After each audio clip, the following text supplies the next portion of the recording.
नमस्कार दोस्तों, मैं अरुण कुमावत आपका स्वागत करता हूं हमारे चैनल डाइसिस्ट एजुकेशन पर। आज हम RSCIT एग्ज़ाम प्रिपरेशन के पार्ट 3 स्पेशल 10 क्वेश्चंस लेकर आए हैं और ये हमारी जो सीरीज़ चल रही है स्पेशल 10 क्वेश्चंस की, उसमें आज हमारा पार्ट 3 है। मतलब हम 21 से लेकर 30 क्वेश्चंस लेकर आए हैं आपके लिए और ये सारे क्वेश्चन आधारित हैं जनरल चैप्टर से। MS ऑफिस का जो हमारा सीरीज़ था वो हमारा फर्स्ट सीरीज़ है। अभी हमारा जो सीरीज़ चल रहा है वो है नॉर्मल जनरल क्वेश्चंस चैप्टर, जो RSCIT के चैप्टर्स हैं उनमें से कैसे पूछे जा रहे हैं। तो चलिए हमारा पहला क्वेश्चन हम लेके आते हैं आगे। फर्स्ट क्वेश्चन है हमारे लिए, निम्नलिखित में से कौन सा कैश मेमोरी का नुकसान है।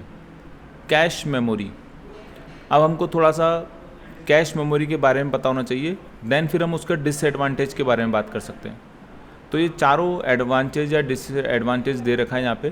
पहला है कैश मेमोरी मुख्य मेमोरी से तेज़ होती है, यह तुलना में कम एक्सेस समय लेती है, अस्थायी उपयोग के लिए डेटा को संग्रहित करता है और इसकी क्षमता सीमित होती है। तो इन चार में से कोई एक डिसएडवांटेज है और 3 जो है वो एडवांटेज है।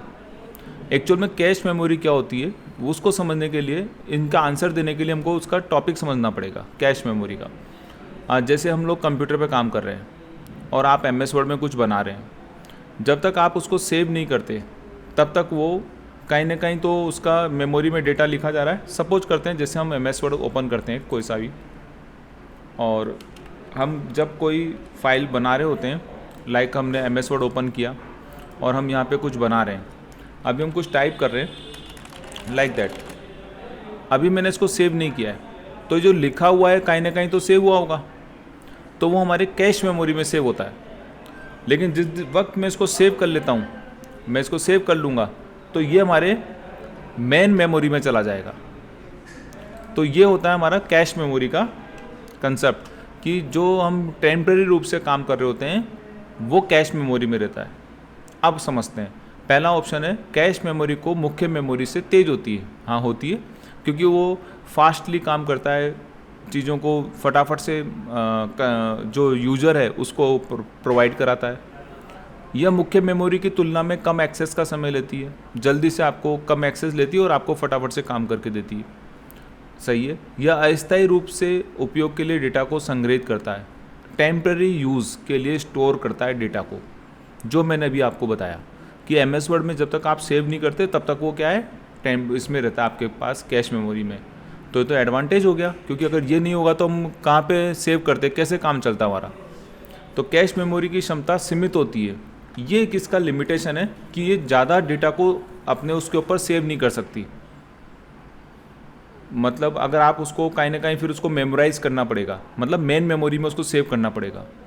आप सारा का सारा चीज़ कैश मेमोरी पे चलाओगे तो वो थोड़ा सा लोड लेता है फिर कंप्यूटर। जैसे आपका कंप्यूटर है, आप मान लो आपने बहुत सारी चीज़ें ओपन कर रखी है और बहुत सारा चीज़ एक साथ काम कर रहे हो, तो कैश मेमोरी पे लोड आता है कि वो एक साथ इन सबको कैसे चलाए, तो कंप्यूटर स्लो होने लग जाता है। तो this is a cache memory has a limited capacity. तो उसके लिए फिर आपको उन चीज़ों को मेन मेमोरी में ट्रांसफ़र करना पड़ता है। तो एक इसका डिसएडवांटेज है लिमिटेड कैपेसिटी, बाकी सब इसके एडवांटेज है। ये कई बार मतलब जब क्वेश्चन थोड़ा हार्ड होता है पेपर, तब ये क्वेश्चन पूछे जाते हैं कैश मेमोरी के। लेकिन अगर कंसेप्ट आ जाए कैश मेमोरी का तो आप इसको आसानी से सॉल्व कर सकते हैं। तो this is a first question, थोड़ा सा हार्ड था। अब अपन आगे बढ़ते हैं। कंप्यूटर का वह भाग जो उसके कार्यों का समन्वय करता है, computer that coordinate all its function is called. ऐसा कौन सा पार्ट है जो सभी कंप्यूटर के सभी पार्ट्सों का समन्वय, मतलब कोऑर्डिनेट करता है, उनसे बातचीत करता है कि तुम क्या कर रहे हो, तुम क्या कर रहे हो, तू क्या कर रहा है।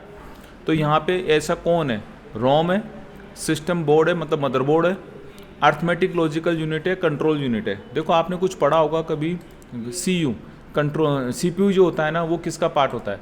तो मैंने आपके लिए एक डायग्राम निकाला है, वो हम इसको देखते हैं थोड़ा सा।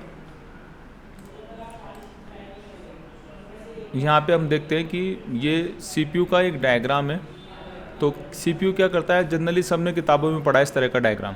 CPU के 2 पार्ट होते हैं, एक पार्ट है हमारा कंट्रोल यूनिट, एक पार्ट है अर्थमेटिक यूनिट। कंट्रोल यूनिट सबको कंट्रोल करता है पूरे सिस्टम को, और अर्थमेटिक और लॉजिकल यूनिट कैलकुलेशन वर्क को संभालता है। फिर ये मेमोराइज हो जाता है, इनपुट आता है, आउटपुट आता है, ऐसे सब चलता रहता है। तो कंट्रोल यूनिट जो है CU is the part of the CPU processor. ये CPU मतलब प्रोसेसर। प्रोसेसर के दो पार्ट हो गए, कंट्रोल यूनिट और अर्थमेटिक ALU। कई बार इनका फुल फॉर्म आता है, CU का फुल फॉर्म बताइए और ALU का फुल फॉर्म बताइए, अर्थमेटिक लॉजिक यूनिट। तो आपको यहाँ से समझना होगा। तो चलिए हमारे वापस क्वेश्चन पे चलते हैं हम लोग। मैंने इसको डायरेक्टली करंट स्लाइड से कराया शिफ्ट के साथ F5। ये मेरे पहले वीडियो के अंदर हमने आपको शॉर्टकट कीज बता रखी है कि आपको करंट स्लाइड से स्लाइड शो करना है तो कैसे करेंगे। तो शिफ्ट प्लस F5। तो आप यहाँ देखिए हमारे अर्थमेटिक लॉजिकल यूनिट, तो अर्थमेटिक वाला काम करेगा। इसका शॉर्ट फॉर्म भी याद रखना, ALU और CU। मतलब CU का फुल फॉर्म क्या होगा, कंट्रोल यूनिट, और ALU का क्या हो गया, अर्थमेटिक। तो आंसर इज CU, जो इसको सबको कोऑर्डिनेट करके चलता है। तो चलिए हमारा थर्ड क्वेश्चन। ये क्वेश्चन जो सेकंड क्वेश्चन था वो तो किताबों में शुरू से पढ़ते आ रहे हैं सब जने, तो इतना बड़ा कोई क्वेश्चन नहीं था। अब GBPS का पूरा नाम बताइए। GBPS आपने MBPS भी सुना होगा, मेगा बाइट पर सेकंड। तो ये उसका बड़ा भाई है, गीगा बाइट पर सेकंड। यहाँ पे मेगा बाइट पर सेकंड MBPS आपने देखा होगा, सुना होगा कई जगहों पे, यार हमारे नेट की स्पीड कितनी आ रही है, 100 MBPS की आ रही है, 40 MBPS की आ रही है, 200 MBPS की स्पीड आ रही है। तो अब कौन सी आ रही है, गीगा बाइट्स पर सेकंड। बहुत ज़्यादा अगर स्पीड आ रही तो GBPS हो गया वो, मतलब ये MBPS का बड़ा भाई हो गया। तो D is the correct answer. Next fourth question पे हमारे, निम्नलिखित में से किसकी भंडारण क्षमता सबसे कम है। कैपेसिटी, स्टोरेज कैपेसिटी सबसे कम किसकी है, floppy disk, CD, DVD, hard disk. ये तो बहुत ही सिंपल क्वेश्चन है भाई। CD से अब आप ये सीक्वेंस में जमा के रखा हुआ है, देखो सबसे कम इसका, फिर CD का, फिर DVD का, फिर हार्ड डिस्क। हार्ड डिस्क सबसे ज़्यादा होता है, फिर DVD, CD और ये फ्लॉपी डिस्क। फ्लॉपी डिस्क हो सकता है आपने नाम नहीं सुना हो, ये बहुत पहले चला करती है, सन 2001 के आसपास। फिर CD चली, फिर DVD चली, अब हार्ड डिस्क चल रही है। तो A is the correct answer, क्योंकि इसकी क्षमता 1.44 MB होती है। CD की 750 MB के आसपास होती है, DVD की 4.5 GB के आसपास होती है, और हार्ड डिस्क की तो अब आजकल अनलिमिटेड है, 2 TB, 1 TB, 500 TB, कुछ भी मिल सकता है। तो A is the answer, correct answer की इसकी सबसे कम होती है। क्वेश्चन नंबर 5, कीबोर्ड के फंक्शन की कुंजियों की संख्या बताइए। अरे भाई ये तो बहुत ही सिंपल क्वेश्चन है। कीबोर्ड देख लो आपका, कीबोर्ड में फंक्शंस की कितनी होती है, 12 होती है। और ये क्वेश्चन इतनी बार पूछा जाता है, क्या बताएं, 11, 12, 13, 14, फिर भी क्वेश्चन गलत करके आ जाते हैं भाई, क्योंकि ऑप्शन है ना, कुछ भी लगाना पड़ेगा, तुक्का। कभी कीबोर्ड नहीं देखा हो तो यहाँ पे क्या होगा, कीबोर्ड का क्या होगा, 12 आंसर। तो बहुत सिंपल क्वेश्चन। तो ऐसे क्वेश्चन आते हैं RSCIT में, जनरली क्वेश्चन आते हैं जिसका अगर थोड़ा सा आप दिमाग लगाएं तो काम हो सकता है।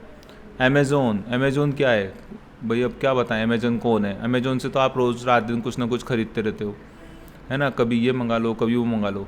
तो वो किस तरह का बिजनेस है, किस तरह का मॉडल है वो है business to business e-commerce. E-commerce तो जानते हैं ना, ऑनलाइन खरीदारी करना या बेचना, वो सब जो कंपनियाँ होती है वो ई-कॉमर्स कंपनियाँ मतलब खरीदती बेचती है। तो क्या वो बिजनेस टू बिजनेस को ही बेचती खरीदती है, बिजनेस से खरीदना, बिजनेस को बेचना, मतलब दुकानदार से खरीदना, दुकानदार से बेचना, ऐसा तो है नहीं।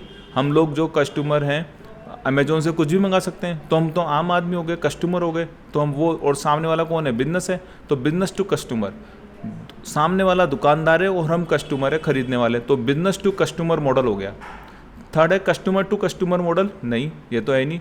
ये आपके जैसे कोई ऐप्स होते हैं ना जहाँ पे आप खरीदते हैं और बेचते रहते हैं, वो कस्टमर से कस्टमर होता है, ठीक है। जहाँ पे सेकेंड हैंड सामान मिलता है उसको हम यहाँ पे खरीदते, कस्टमर टू कस्टमर हो जाता है। तो correct answer business to customer. Next question हमारा 7, बार कोड रीडर, इसका एक उदाहरण दीजिए। किसका उदाहरण, प्रोसेसिंग डिवाइस का, इनपुट डिवाइस का, स्टोरेज डिवाइस का, आउटपुट डिवाइस का। सबसे पहले तो बार कोड रीडर दिखा दे आपको कि बार कोड रीडर कैसा होता है। तो सभी देखते होंगे, मॉल्स में खरीदारी करने जाते होंगे, आप मशीन में सामान दिखाते हो, वो आपको ऐसी मशीन से टिक कर लेता है। दिस मशीन क्या है, बार कोड रीडर है। तो इसमें से कुछ पढ़ती है और कंप्यूटर को भेज देती है सूचना। तो इसका मतलब क्या हो गया, ये इनपुट डिवाइस हो गया आपका। क्या हो गया, इनपुट, जो आपके बार कोड रीड को पढ़ेगा और कंप्यूटर को दे देगा। तो this is a input device. तो आप बार कोड को समझ ही होंगे। अब आता है रिसाइकिल बिन का क्या कार्य है। भैया रिसाइकिल बिन का मतलब होता है कि आपको दिखाते हैं पहले रिसाइकिल बिन क्या होती है कंप्यूटर के अंदर, नहीं देखी हो किसी ने आज तक, तो ऐसा समझ लो कि डस्टबिन है ये हमारे कंप्यूटर का, जो कुछ भी रख लो, ये रहा रिसाइकिल बिन, ये रिसाइकिल बिन। इसके अंदर क्या होगा, जो हम डिलीट कर देते हैं वो फाइलें यहाँ पे रहती है। तो क्वेश्चन क्या है समझ लेते हैं, रिसाइकिल बिन का काम क्या है।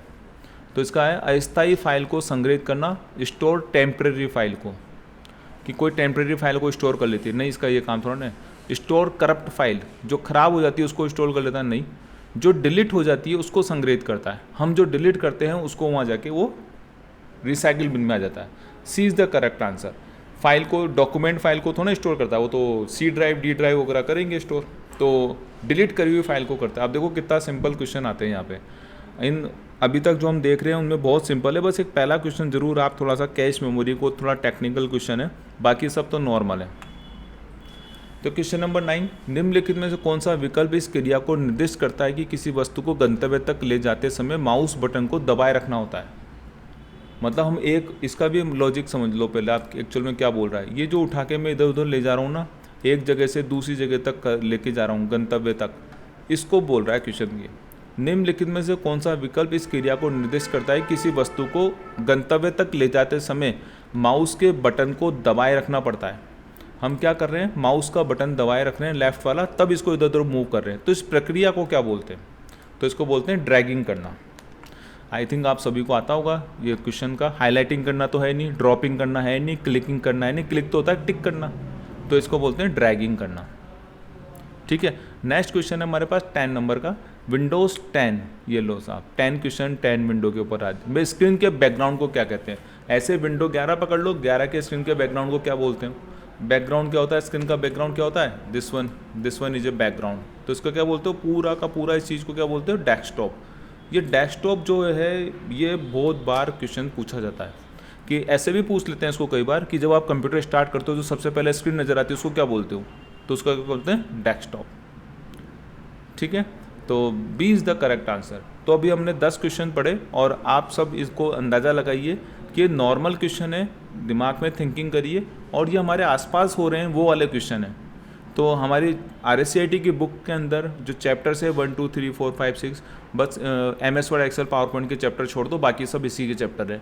तो उनमें से कुछ ना कुछ आपके लिए आता ही रहता है, और वो भी कोई हार्ड नहीं आता, बहुत सिंपल आता है। और मेरी आप इन सीरीज के साथ चलोगे 10 क्वेश्चन की सीरीज के साथ, तो एक दिन आपको ये सारे क्वेश्चन बहुत ईजी लगने लगेंगे और आप फटाफट से इसको ठीक कर देंगे और आपका एग्ज़ाम बहुत अच्छे तरीके से पास हो जाएगा।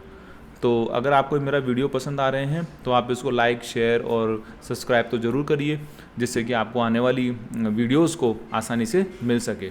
धन्यवाद।